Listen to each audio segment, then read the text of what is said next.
Hi BookTube, it's Amy. I'm here for my Friday reads. It was a fairly light reading week.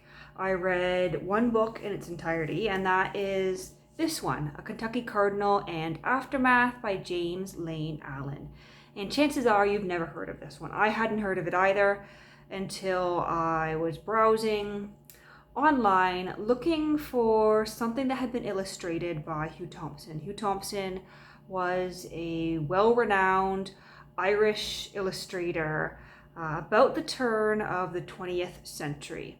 So he began illustrating in 1880s, 1890s, and really came into his own in the 1900s, 1910s.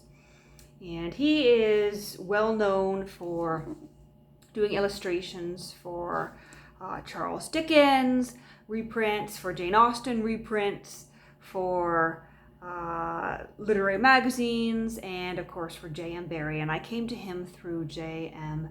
Barrie's works. Most notably, he illustrated Quality Street, a play by J.M. Barrie, and The Admiral Crichton. Now, Quality Street was released in the fall of 1913, I believe, in the Hugh Thompson illustrated edition, and The Admiral Crichton followed in 1914, a year later. And it became, for several years, it was sort of a thing for there to be a new Hugh Thompson illustrated edition coming out in the autumn. And because of my interest in his illustration, I picked up this, and he illustrated this reprint. So the book itself was released several years prior to his illustrating of it. My copy here is the 1909 reprint, but A Kentucky Cardinal and Aftermath are actually two separate works. So A Kentucky Cardinal was published first in 1894, and Aftermath followed in 1895. But as far as I can tell, after Aftermath was published, any edition that came after that was published with both works in it. And so the illustrated Hugh Thompson edition was published first in 1901. And it's got beautiful illustrations throughout. It's really a lovely book. Unfortunately, the spine of my edition is a bit cocked, but other than that, it's in excellent condition. And I just love these illustrations throughout, and it's a fun little book, and I'm glad I read it. And I definitely want to read more of James Lane Allen. So it is about a bachelor, James, it's about a bachelor, Adam Moss. I don't know why I was thinking James. About a bachelor, Adam Moss. He lives in this small town in Kentucky, and he seems to be fairly well off. He's got a large house to himself, large grounds to himself. He's got a garden, he's got strawberries and fruit trees, and he lives quite contented bird watching. He likes to study birds. He likes to feed the birds in his yard. He basically uses birds as his lens into the world, to the point where he is looking at other people and describing them as birds, comparing them as birds. When the novel starts off, he is, living in his town, living in his neighborhood, and there is a widow who lives across the street, and then there is Jacob, who is an older man and his neighbor. When Jacob up and dies, his house is of course sold, and this new family moves in and enter onto the scene, Georgiana and the younger sister Sylvie. And Sylvia is only about 17 when the novel opens, whereas Georgiana is older. Definitely an adult, definitely a young woman. Adam sort of takes a fancy to both of these young ladies, and he and Georgiana begin this sort of tense love-hate relationship, this flirtation. She is engaged to somebody else, but when they first meet, he is out in the early morning picking his strawberries, and her bedroom window overlooks his strawberry patch. And they haven't been introduced yet, and she takes him for a servant and asks, who the master of the house is and whether she can get the strawberries. In fact, she's rather demanding that the strawberries he's picking for his own breakfast be given to her as a gift. And here is an illustration of Adam dressing up. And there is Adam walking with the two young ladies. Just absolutely beautiful illustrations here. And if we flip back a few pages, we have him in the garden. And it's funny because she thinks he's an old man. She refers to him as an old man, I suppose, by the way that he's dressed. She says, "Are you the gardener?" I picked on, turning as red as the berries. Then the voice said again, "Old man, are you the gardener?" Of course, a person looking down carelessly on the stooping figure of any man and seeing nothing but a faded straw hat and arms and feet and ankles bent together might easily think him decrepit with age.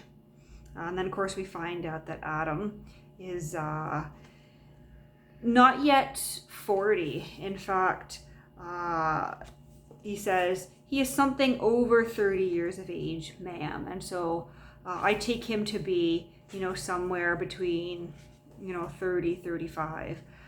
He's not a young man, but he's not an old man yet, which certainly makes Georgiana the more appropriate of the matches for him. Here's another illustration. They're picking grapes in pairs. But despite, professing this love for Georgiana, Sylvia, she is the one who is coming into his yard, coming and reading under his arbor, and who is, flirting with him, going around with these men, and they kiss a couple times, much to this dismay of Georgiana, who has an odd way of going about showing him that she is in love with him, and it's kind of a will they, won't they, does she like him at all? And there is this absolutely horrific scene with a cardinal. She, in some ways, feels threatened by his love of birds. She wants to be sort of the number one thing in his life, but at the same time, she wants to believe that he really loves her and that there isn't any cruelness in him, and she uses his love for her, against him to reveal that, at times he really can be cruel. And there's this horrific scene with a cardinal. She asks him to put a cardinal in a cage for her. And of course, this is just, this seems an atrocity to him. It's not something he would ever do because he just loves birds too much. And she tries to make him promise to, not study birds, not complete the scientific work on birds that he wanted to do.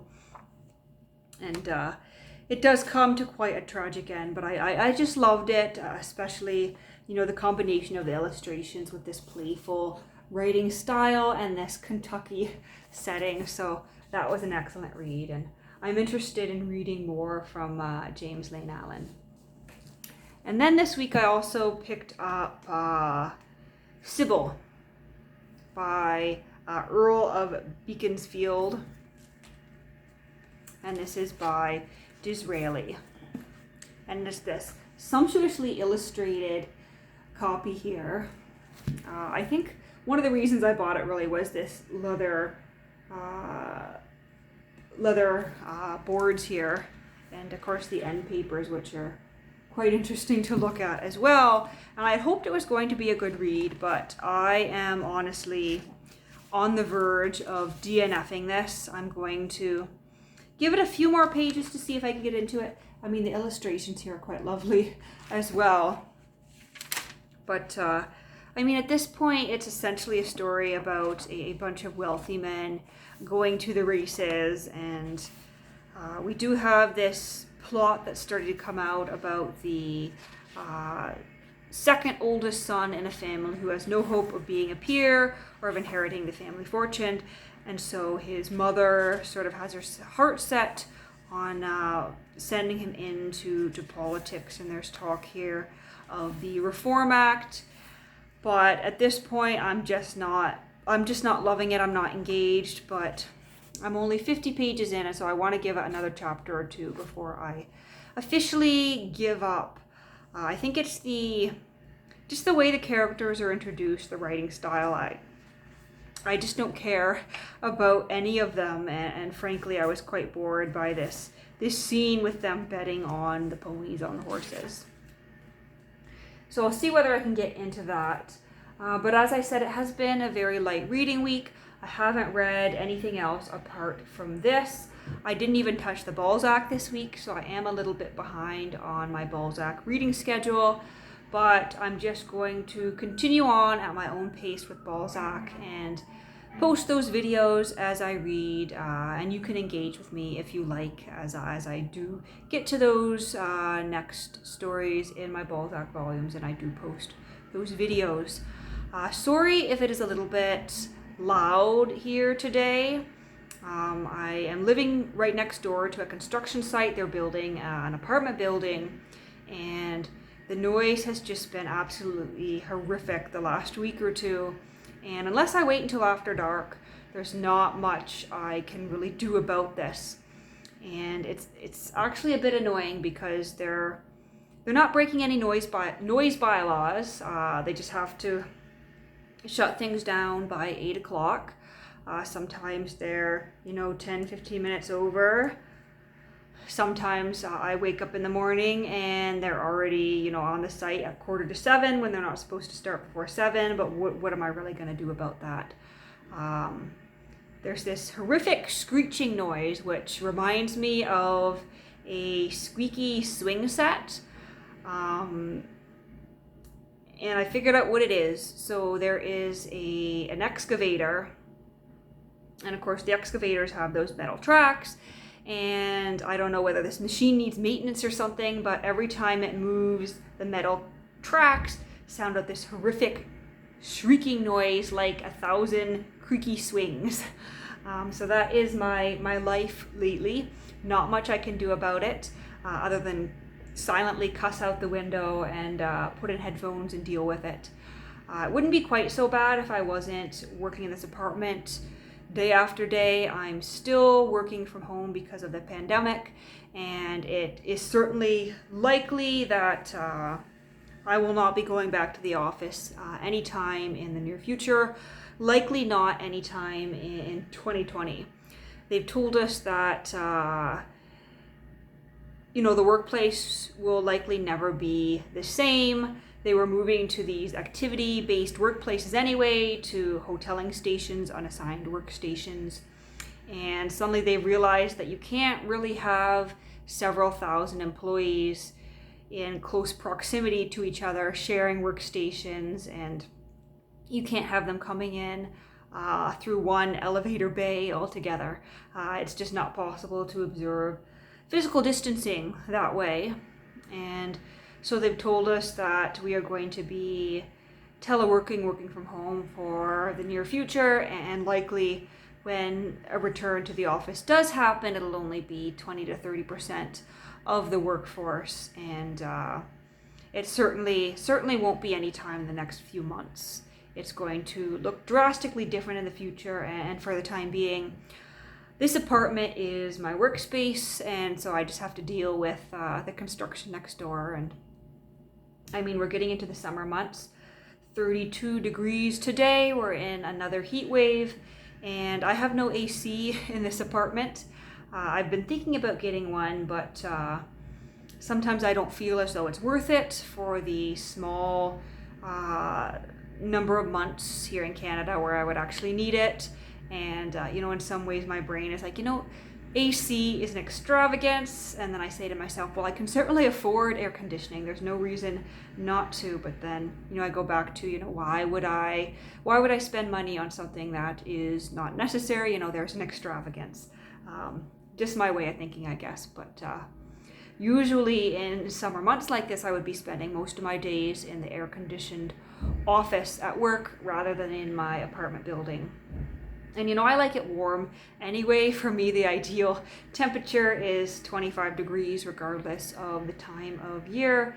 It's a little bit too warm for me at the moment, 30 degrees inside my apartment, but it's not horrible yet. And I actually, I don't have either of my fans on because it's not quite warm enough in here for me to want to do that. It's a little bit humid, a little bit sticky in here, but other than that, I'm quite comfortable as it is. Let's see, we're looking at 6:30 p.m. now, so an hour and a half more of screeching. Don't think I'm going to be getting any reading done at the moment. Maybe I'll put in some headphones and head over to Netflix and see what I can do with my evening over there.